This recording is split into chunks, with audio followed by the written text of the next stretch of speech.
రేపటి క్రితం సిరిసిల్ల ఎమ్మెల్యే మాజీ మంత్రి కేటీఆర్ మీద నమోదైనటువంటి ఏసీబీ కేసులో ఎఫ్ఐఆర్ని కొట్టివేయలేమని ఇన్వెస్టిగేషన్ కి సహకరించమని ఆదేశాలు ఇవ్వడం జరిగింది.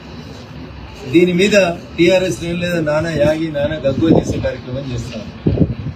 ఏం మాట్లాడినారు కేటీఆర్ గారు? కేసు రిజిస్టర్ అవుతున్నారు, గదేం కేసు, లొట్టపీస్ కేసు, 5 నిమిషాలు ఇట పోయి అట్లొస్తా అన్నాడు. ఎవరొద్దు అంటున్నారు ఇప్పుడు? మరి ఆ లొట్టపీస్ కేసులో పోలీసుల ముందుకు పోయేందుకు కేటీఆర్ ఎందుకు భయపడుతున్నాడు? ఫస్ట్ ఏమన్నాడు? దాంట్లో అవినీతి జరగలేదు అన్నాడు. అవును, పైసలు ఇచ్చినా బరాబర్ ఇచ్చినా మంత్రికి ఇచ్చినా అన్నాడు. మరి బరాబర్ ఇచ్చినా అని ముచ్చట్నే ఏసీబీ ఆఫీస్కి పోయి చెప్పు. నన్ను వకీళ్ళని తీసుకుపోనిత్తలేరని దొంగేడుపులు ఏడుస్తున్నాడు. దొంగలకు వకీళ్ళని తీసుకొని పోలీస్ స్టేషన్కి రానిస్తారా పోలీసు వాళ్ళు?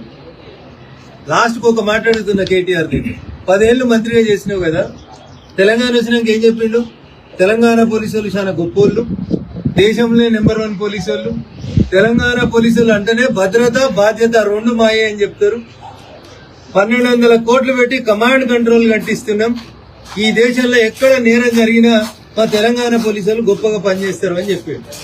10 ఏళ్ళు మీరు గొప్ప అని చెప్పిన పోలీసుల ముందుకి ఇలా నువ్వు పోయేందుకు బాధ ఎందుకు అవుతుంది సార్? 10 ఏళ్ళు మంచోళ్ళైన పోలీసులు ఇలా చెడ్డోళ్ళు ఎట్లయ్యారు కేటీఆర్? అంటే నువ్వు కూడా పోలీసులతో తప్పు చేయించినావు అధికారంలో ఉన్నప్పుడు. దుబ్బాకలో నేను ఎమ్మెల్యే ఉన్నప్పుడు మల్లన్న సాగర్ లో ఒక రైతు చచ్చిపోయిన సూచొత్తా అని పోతే నన్ను రోడ్డు మీద ఆపి పట్టుకపోయి ఎమ్మెల్యేని కూడా చూడకుండా కాలు చేతులు పెట్టి గుంజుకపోయి పోలీస్ స్టేషన్ లో వారేసి. ఆ రోజు పోలీసులు మంచోళ్ళు ఎట్లయిరి? ఇవాళ నేను ఠానాకు రమ్మంటే నాకు వెనకాల 10 మంది వకీలు కావాలని అడుగుతున్నాడు ఆయన. ఏం తప్పు చేయకపోతే నువ్వు కడిగిన ముత్యమే అయితివి. కేసు లొట్టపీస్ కేసే ఆయే. మరి ఎందుకు భయపడుతున్నావు కేటీఆర్? ఇలా హైకోర్టు కూడా ఎఫ్ఐఆర్ ని కొట్టేయమన్న మీ వాదనని కొట్టేసింది. అంటే దాని అర్థమైంది, మీరు ఇన్వెస్టిగేషన్ కి సహకరించుండ్రి, లేదా హైకోర్టు తీర్పు నచ్చకపోతే సుప్రీంకోర్టుకు పోండి. ఇదే కేటీఆర్ గారు వారం రోజుల కింద ఇంకో మాట అన్నాడు. జైలుకు అయితే ఏమవుతుంది? జైల్లో మంచిగా వాకింగ్ చేస్తా, యోగా బాగా చేస్తా, ఇంట్లో నాకు మనశ్శాంతి లేదు, మా నాయనో దిక్కు, మా చెల్లో దిక్కు, మా బావో దిక్కు నన్ను బాగా రాసి రంపాన పెడుతును, జైలుకు పోతే ప్రశాంతంగా ఉంటా, గట్టిగా తయారొచ్చి పాదయాత్ర చేస్తా అన్నాడు. పోయినది మరి జైలు కూడా ఎట్లుంటుందో చూసిరండి. ఒక దిక్కేమో తప్పు చేయలేదంటాడు, ఒక దిక్కేమో అవినీతి జరగలేదంటాడు, ఇంకొక దిక్కు మోడీకి, ఈడీకి, బోడీకి దేనికి భయపడ్డా అంటాడు. మరి వీళ్ళకి ఇంతెందుకు భయపడుతున్నారు? అవన్నా సల్జరం వచ్చినాడు వరకినట్టు వరుకుతాడు. కావాలంటే మా మనోహరాబాద్కి వెళ్ళి 2 డాక్టర్లను కూడా పంపిస్తాం. ముందైతే నువ్వు పోలీస్ స్టేషన్కి పోయి చూడు, పోలీసు వాళ్ళకి చెప్పు ఏం చేసినావో చెప్పు. దేశం మీద చర్చిస్తా, దేశవ్యాప్తంగా చర్చ జరగాలి అన్న నీ కడుపునొస్తే ఊరందరినీ కడుపునొయ్యాలి. నువ్వు 10 ఏళ్ళు నాసంటి ఎమ్మెల్యేలని, ఎంపీలని చాలా మంది ప్రతిపక్షం వాళ్ళని అరెస్ట్ చేయించి లోపల వేయించినావు. మరి ఆ రోజు పోలీసు వాళ్ళు తప్పు చేసిరని మేము అన్నమా? పట్టుకుపోతే పోయినాం, కేసులు పెడితే కోర్టుకు తిరుగుతున్నాం.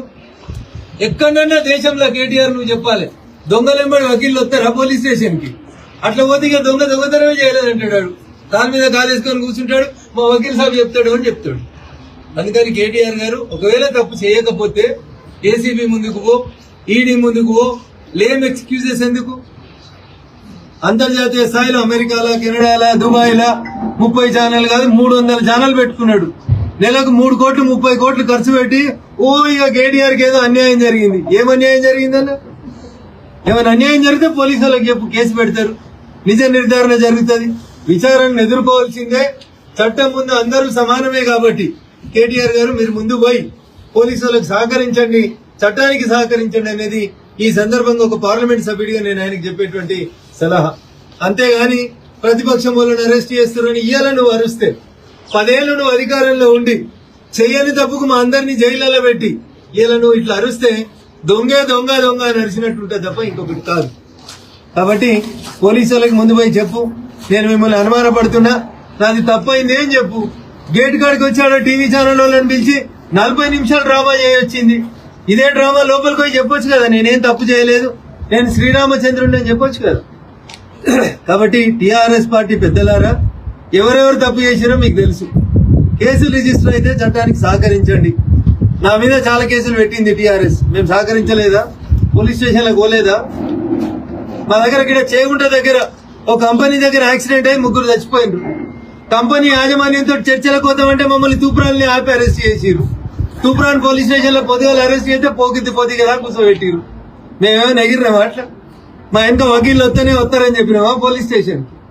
కాబట్టి తప్పు చేసిర్రు కేటీఆర్ అంటేనే ప్రజలు నమ్ముతుండ్రు, ప్రభుత్వం నమ్ముతుంది, పోలీసు వాళ్ళు కూడా నమ్ముతుంది. ఒకవేళ మీ మీద మీకు విశ్వాసం ఉంటే, మీరు తప్పు చేయకపోతే నేరుగా పోలీస్ స్టేషన్ కు మీ దగ్గర ఉన్న కాయిదాలు ఇయ్యండి, పోలీసు వాళ్ళు విచారణ జరిపిస్తారు. అంతేగాని పోలీసుల మీద, కోర్టుల మీద అపనమ్మకాన్ని కలిగించేటువంటి ప్రయత్నాన్ని చేయొద్దని ఈ సందర్భంగా నేను కేటీఆర్ గారికి చాలా స్పష్టంగా అయితే చెప్పదలుచుకున్నాను.